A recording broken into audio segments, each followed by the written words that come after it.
உள்ளிட்ட தென் திசைக்கு வந்து கொங்கு தலத்திலே இந்த பவானி ஆறு பாய்ந்து செழிக்கின்ற இந்த பூமியில் சுயம்புலிங்கமாக தோன்றியதாம்.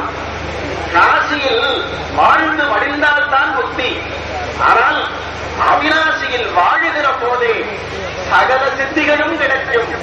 வாழ்ந்து முடிந்த போது இனி பிறவாத தன்மையும் செய்வார்கள் என்ற காரணத்தினால் அவிநாசி தலத்திற்கு அவ்வளவு சிறப்பு மிக்கபடியதாக அற்புதமாக முன்னோர்கள் சொல்லி இருக்கிறார்கள்.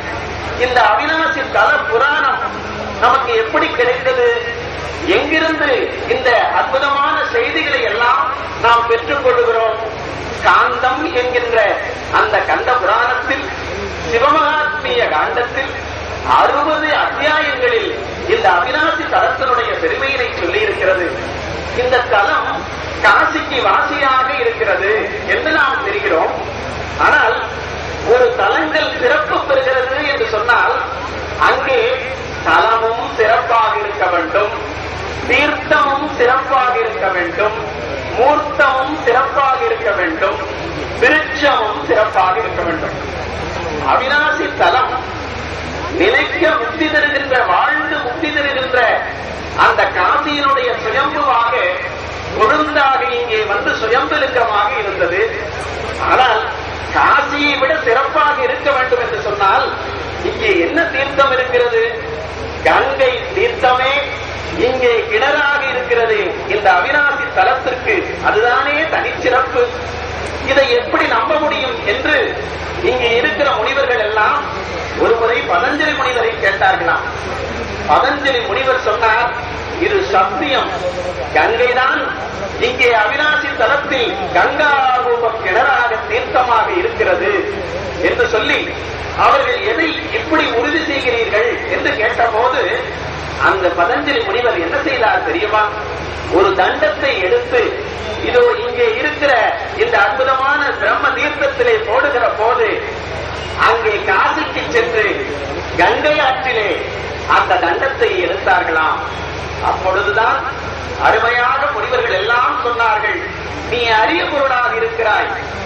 பகீரதன் 12 காலமாக வாழ்ந்து தவம் செய்து இந்த உலகத்து உயிர்களை எல்லாம், பாரத தேசத்தை எல்லாம் வாழ்விக்கின்ற கங்கா நதியை எத்தனை கோடி மக்கள் குளித்து தங்களுடைய பாவங்களை தீர்த்துக் கொள்கிறார்கள். ஆனால் தென்திசையிலே இருக்கின்ற பெருமக்கள் எல்லாம் அந்த காலத்திலேயும் காலால் நடந்து எங்களால் கங்கைக்கு போக முடியவில்லை. பெரும் கருணை வைத்தார் தென்னாருடைய சிவன். அரிய பொருளுடைய அரிய கருணை இதோ இந்த கொங்கு மண்ணிலே இந்த அருமையான கங்கா தீர்த்தத்தை நான் கொண்டு வருகிறேன் என்று சொல்லி அந்த கங்கா ரூப நதியும் தீர்த்தமாக நின்று மிக அற்புதமான சிறப்பினை உடையது இந்த தலம். அது மட்டுமா, பெரும் கருணாம்பிகை அம்மன் என்று சொல்லி உலகத்திலே எவ்வளவோ சக்திகள் இருந்தாலும் கூட கருணையே வடிவாக இருக்கிற சக்தி இந்த கருணாலய செல்விதான். இந்த கருணாம்பிகை உலகத்திலே இருக்கிற சிவ பரம்பொருளுக்கெல்லாம் இடப்பாகம் தான் இறைவன் கொடுத்திருக்கிறான். இடைப்பாகம் கலந்த பொன்னே என்று தேவார திருவாசகங்கள் மிக அற்புதமாக பேசும். ஆனால் இங்கே வலப்பாகத்தை பெறுகிறாராம் தேவி. எப்படி பெறுகிறாள்? தேவி கேட்கிறாள் கையிலையில், நான் வலப்பாகத்தை பெற்று வேண்டும் என்று சொன்னால் நான் என்ன செய்ய வேண்டும் பரம்பொருளே என்று. உடனே அந்த பரம்பொருள் சொல்லுகிறார், தேவி கருணாலய செல்வி, நீ அறம் வளர்க்க வேண்டும் என்று சொன்னால் அவிநாசி தலத்திற்கு செல்.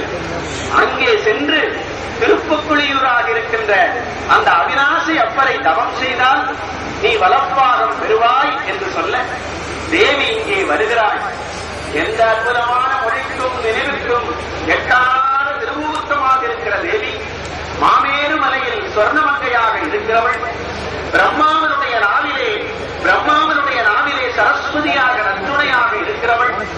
இடப்பாகத்திலே சிவபெருமானிடத்திலே இருக்கிறவள்.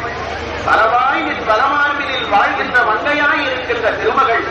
பராசக்தியாக இருக்கிற உமையவள் கால்கெடுக்க ஓடி வந்து இதோ இந்த அவிநாசி தலத்துள்ளே புகுந்து 1000 வருடங்கள் தவம் இருக்கிறாள். அந்த தவத்தினுடைய பயன் தவமே அவள். எங்கள் சங்கரனார் மனைமங்கலமாம் அவளே அவதுமக்கு அன்னையும் அழிய அந்த தவப்பெருமாட்டி செய்திருக்கின்ற 1000 வருட காலம் தவமிருந்த பூமி இந்த அவிநாசி திருத்தலம்.